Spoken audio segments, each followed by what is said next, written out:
Hi, I'm Marie, mom and wife full-time. That's me, Paul, that's my husband, works a trading gig. And let's just say he's married to his job just as much as he is to me. Used to scribble down thoughts on books, reading between and beyond the lines. But these days, I'm more about reading bedtime stories to our boy Jack. Life threw some curveballs early on, lost my parents when I still needed them. That was rough. Then along came Paul with a family, and to his folks were the real deal, good people. You know? Took me in no questions, made me feel like I finally belonged somewhere again. Been with Paul for years now, since those college days when love seemed to be enough to fill any void. We settled into a rhythm, he at work and me taking care of everything else. But man, did that rhythm skip and stumble when Jack came into the picture.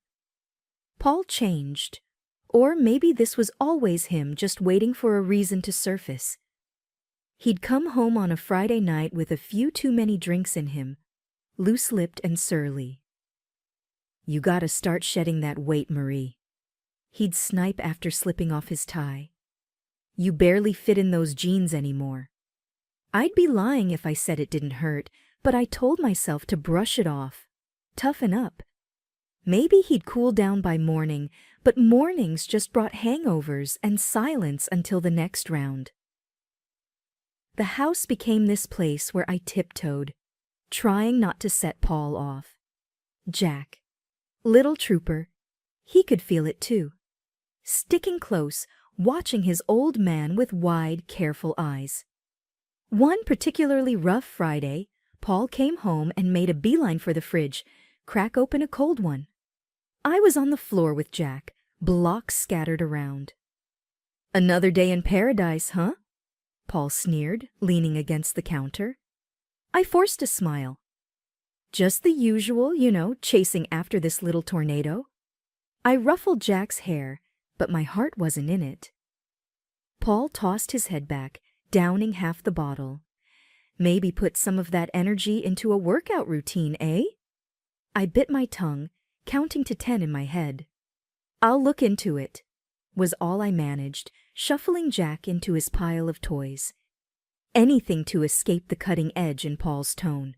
But the weight wasn't just on my hips, it was on my chest, heavy, making it hard to breathe. I didn't know who I was in Paul's eyes anymore. I had finally shaken off those last stubborn pounds. It felt good, kind of. But Paul? Well, he had a talent for finding flaws. My sweats and baggy tees were the new target. "Jesus, Marie, you dress like you're living at the gym. When was the last time you dressed up? Remember how you used to look?" There he was, leaning on the doorframe with that look that said everything his words didn't.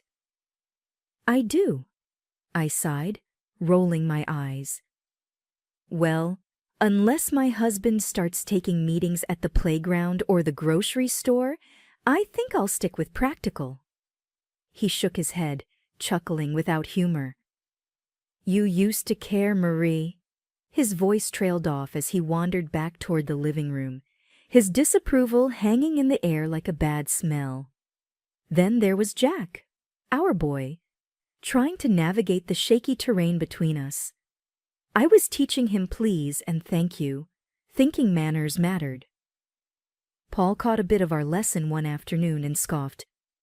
"Look at you, teaching him to be Mr. Manners. You want him to get trampled on?" "Manners are important, Paul. It's about respect," I said, trying to keep my voice even. "Respect is earned, not politeness. Be last," he shot back. "He needs to toughen up, not be some yes please pushover." Then the whole freeloader thing started. One night, Paul came home to Saw, looking like he had won and lost the same fight. "Nice day?" he asked, sarcasm heavy as he glanced around what I'd come to see as our minefield of a home. I put down Jack's toy and braced for what was coming. Just the same, dealing with tantrums and spills. How was work? Paul's laugh was short and sharp. "Work? Oh, it was just dandy, supporting a parasite. My cheeks burned. Excuse me, my voice was a little too loud. Jack's eyes flitted from me to Paul, sensing the shift. A parasite, Marie? I work, you play house? He said, each word pointed and heavy. That's the thanks I get? I am raising our child, Paul. Your child. That's work. That's vital, I said, my voice rising now too. Jack started fussing then, picking up on the tension. I swept him up into my arms, trying to shield him from the fallout. Paul had a knack for knowing when he pushed too far, and his next words were more measured. Marie, I go out there and deal with sharks all day. Come home and what? I don't know, something different. I can't be your one-man show, Paul, I said softly, trying to diffuse the bomb that our marriage had become. I'm here, juggling a million things for us, for Jack. We looked at each other then, really looked, and I wondered if he saw the plea in my eyes, that, help me, back me up, be with me, that I felt screaming inside. But he turned away, the finality of his silence telling me that no, he didn't see, he didn't want to. One day, the disrespect boiled over. Jack scrunched up his little face and called me a name. A real zinger he got from Paul. You're just a lazy bum, he had hurled at me, his tiny voice bitter and angry. I felt like I'd been slapped. What, Jack? No, you can't say that, I stumbled, shocked. He folded his arms, stubborn as his dad. Dad says it, so can I. That was the last straw. When Paul got home, I was waiting, steaming like a forgotten kettle. You know what your son called me today?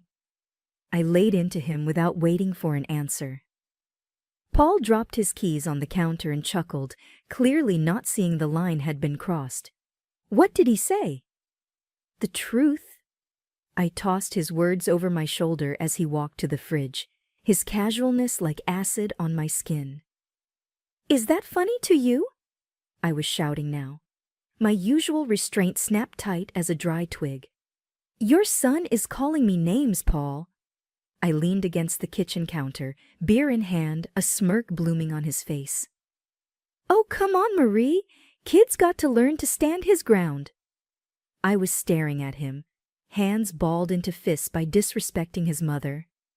He shrugged, a lazy lift of his shoulders that sent me teetering on the edge.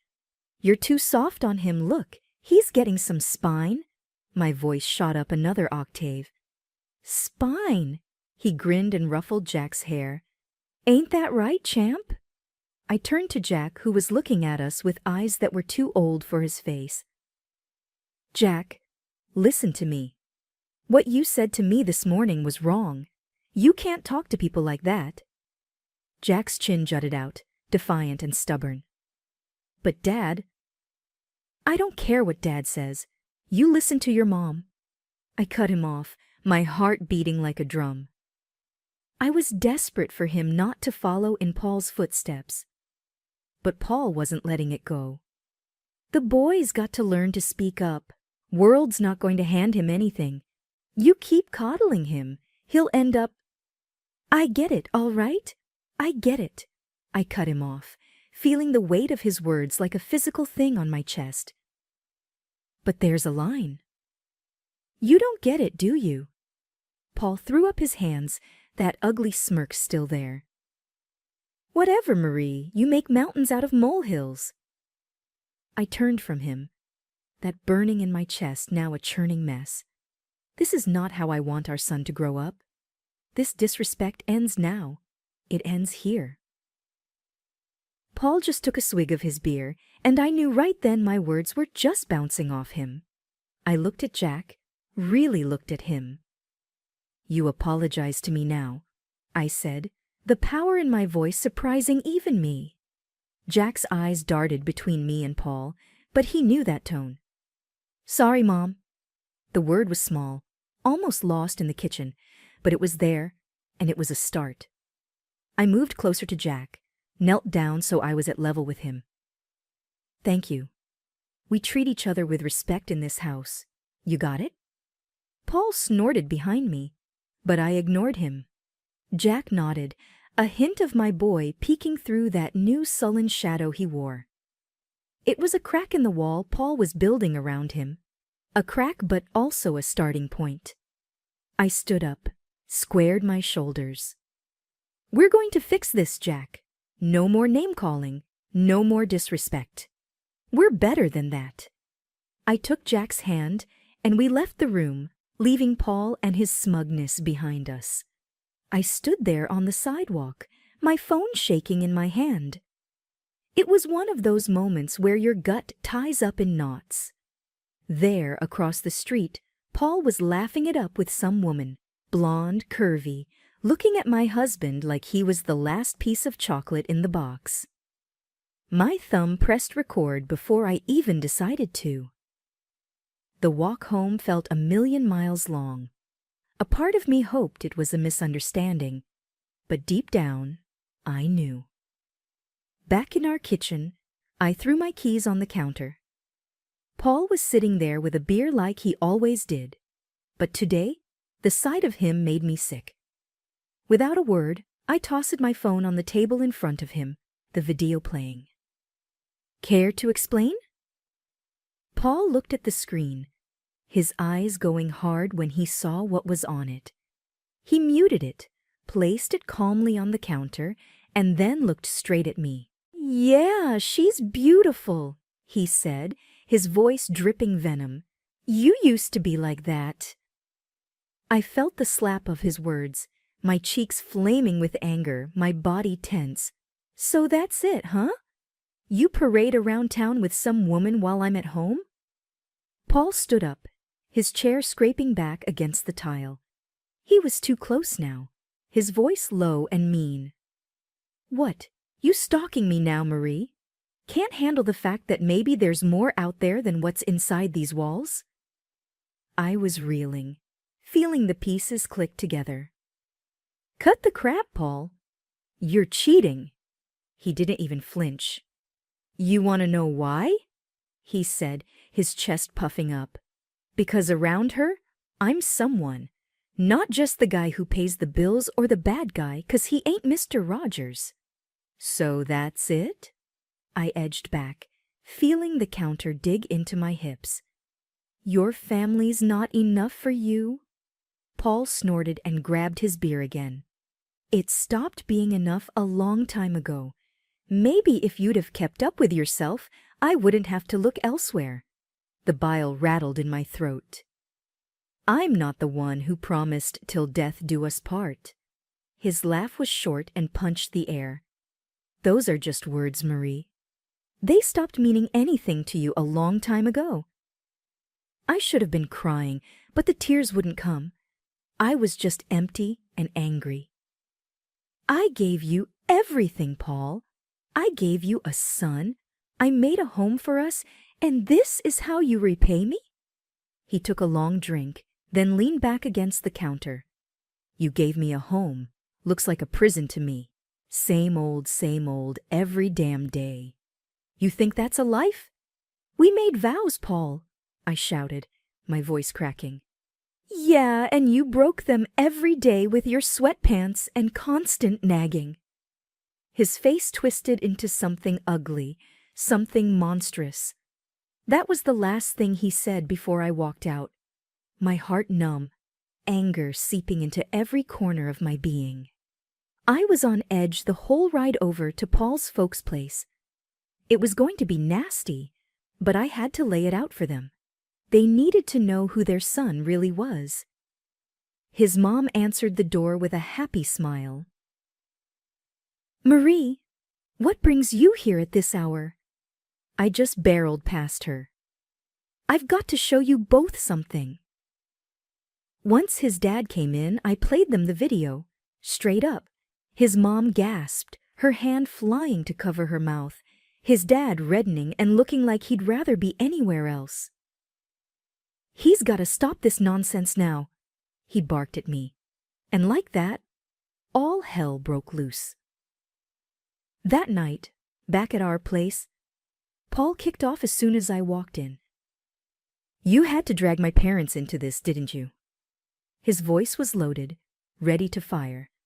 "Yeah, well, someone's got to," I shot back, my nerves steel. He was a storm brewing with a step towards me, his hand raised, but he didn't get far. "You're bad." Jack's voice cut through, strong and braver than any of us. Paul stopped stone cold. Paul's hand dropped and his mask slipped for a second, shock in his eyes, but then he hardened up again, cold as steel. "I want you out," he said, spitting the words like they were sour. "Take the kid and go." So we went, with Jack's hand in mine. I didn't look back. Bags thrown in the back of the car, we headed for the city, miles of road unwinding like my thoughts. The luxury house was something else, my unexpected inheritance. 2 stories, white columns, and a porch you could throw a party on, all waiting in another city, away from everything that had gone wrong. None of my folks, not even a whisker of Paul or his clan, had ever set eyes on it. When we pulled up to this grand house, Jack's face pressed to the window, eyes as wide as the moon. "Is this a castle?" His voice was a whisper, almost lost in the vastness of it all. "Something like that," I said, a laugh escaping me for the first time in I couldn't even remember. We stepped into that house, our new beginning. It was silent, safe for the echo of our footsteps on the marble floors, bouncing off the high ceilings, crowned with crystal chandeliers. The furniture was swanky, left behind by folks I wished had lasted a lifetime longer. I plopped down on a couch soft as clouds, and finally, Jack's laughter filled the rooms. The sound of it was more luxurious than anything else in this place. We explored room after room, Jack running ahead like he was leading a parade. Each new door opened to a room grander than the last. "I call the biggest one," he declared, claiming a bedroom that overlooked a garden already blooming with the promise of spring. Laying him down to bed that night, the day finally caught up with me. My eyes burned with the tiredness of it all. But looking around at the high ceilings, the gold trimming catching moonlight, I knew we were worlds away from where we started. Sitting there in the quiet of a room too nice for today's shadows, I whispered into the darkness, "We made it, kiddo." Life in the big house slowly shed the shadows of the past. Jack's giggles filled the halls more than the echoes of old fears. Most days, it felt like we had always been there, just the two of us in our new safe haven. The house, with its silent strength, was keeping the world at bay. Until the day Paul showed up, uninvited and unwelcome. He was at the door in a storm of anger. I opened it, and there he was, looking like trouble had followed him around. "You can't just disappear with my son, Marie." I leaned against the doorframe unfazed. "He's my son too, and I didn't disappear. I moved on." Paul's scowl deepened. He glanced around, taking in the opulence of the place with wide, disbelieving eyes. "How can you afford this? I know you don't make this kind of dough." I had to bite the inside of my cheek to keep from smiling. "Well, turns out I had a little left over each month. Who knew?" He raised an eyebrow, a sly accusation in his gaze. "And I'm struggling to cover rent for that old place by myself. It's damn near impossible now that they jacked up the price." I shook my head. He always was good at playing the martyr. "That's not my problem anymore, Paul. I've been using my own savings to cover the gap in the rent for years. Savings that, thank God, I don't need to bleed dry for that house anymore." The greed in his eyes flared up like wildfire. "What? And you're living here in luxury while I—" "Stop right there," I cut in. "This isn't your concern. This, I motioned to the grand house behind me, is mine. Mine and Jack's. Paul took a step forward, but I didn't back down. Look, I came here to fix things. I'm saying I forgive you for all this sneaking around. His audacity almost knocked the wind out of me, but I had a little surprise that would put the brakes on his charade. From behind the door, I pulled out the divorce papers and slapped them into his chest. And here's what I'm saying. We're done. He looked as if I'd slapped him with a physical hand, his face twisting through confusion, rage, and then settling on calculating desperation. You can't do this. What about Jack? I stood taller, my resolve like iron. I'm doing it for Jack. He doesn't need this chaos you bring. Sign the papers, Paul. It's over. He glanced from the papers to me, then back again, his posture deflating slightly. You'll regret this. You can't make it alone, he said. That's where you're wrong. I smiled. Not from humor, but from a deep-seated confidence. I'm already making it, and without you. We're doing more than just fine. We're thriving. With a shake of his head, Paul looked like he wanted to say more, but he didn't. Instead, he turned on his heel and strode away, clutching the papers like they were a snake that could bite. Once he was gone, the house seemed to exhale with me. I closed the door gently, turning back to the life I had fought so hard for. Life had a way of tossing stuff at you hard and fast.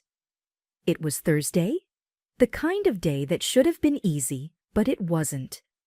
We shelved dinner for a bit, setting up ramps out of old books and watching the Lego car stupidly do flips and land upside down. Jack's laugh was infectious, the sort that wiped clean the worry lines off my face. His enthusiasm was a reminder that amid all the crap, there was still good, simple, unadulterated good. Then it came, a banging on the door that made my stomach drop and my face lose all its motherly warmth. Paul had a knack for bad timing and worse entrances. I pulled the door open, and there he was, looking like Trouble had followed him around. You can't just disappear with my son, Mary, he said. Jack peered from behind me, a knight in Lego armor. Hey, screw off, Paul. Don't talk to my mom like that. Jack's voice cut through, strong and braver than any of us. Paul's face turned a nice shade of tomato. The hell? You let him talk like that? Paul's anger was something else, a storm that had nowhere to go. You think you're smart, huh? Talking to your old man like that? Jack squared his shoulders, a small David to Paul's Goliath. Don't gotta think I know it. Mom knows it, he said. Paul opened his mouth, but nothing came out. Jack was staring him down, waiting. This was no place for Paul anymore, no place for his bluster and noise. After a tense moment, Paul shook his head, muttered something under his breath, and stormed off the porch. Jack turned to me with this look, the kind of look that said, "We got this." I nodded, all the agreement he needed. We went back to boiling pasta and racing Lego cars. That's how we do it, simple. Nothing fancy. We just keep on. I was gabbing on the phone with Miss Doy, Paul's mom, who was more family to me than he was. Honey, you just holler if there's anything you need. Her voice was always a warm blanket over the line. We're all good, Miss Doy, really. Couldn't be better, I assured her, twisting the cord around my finger. Just makes my heart full to hear that. Keep on keepin' on, she hummed a pleased note. Just expect a pie on your doorstep soon, I laughed, exchanging a few more pleasantries before we hung up. I shook my head. If someone had told me last year I'd be mining gold from the wreckage of my married life, I would have laughed in their face. Jack pulled on my sleeve, waving his drawing like a five-star general. "Look, Mom, this is our house." I looked down. His scribbles had heart, a big square house and two stick figures, a little one and a tall one, with sloppy grins and a lopsided sun shining down. "That's us, right?" I asked. A dumb question, really, but it made him nod with pride. "And I'm going to sell my art. Make us rich." There was serious conviction behind his toothy smile. "If you do, you're buying me that fancy coffee I've been eating." I nudged him with a wink. He nodded, his expression all business. "Only the best for my mom," he said. And just like that, the knot in my chest loosened a bit more. Sundays were like that, full of little miracles. The thing was, life had done a real number on us, but it was looking up. Paul got slammed by the door. He let hit him on his way out. The fancy house he rented to impress his mistress turned out to be a couple of sizes too big for his wallet. Now he was cooped up in a tiny apartment, the kind of place his pride wouldn't have let him consider a year ago. And the mistress? She hightailed it the minute his pockets turned up empty and his promises hollow. But that was a tale for some other time. Right now it was about Jack and me, and the park we were marching to hand in hand. We stepped out, and the door clicked shut, a soft full stop to one chapter before immediately kicking off the next. Jack tugged me towards the park, his excitement bubbling over. I didn't glance back at our home. There was no need. Ahead was everything that mattered. Me and my boy. Parts of a world that kept on spinning even when you felt like you'd fallen off.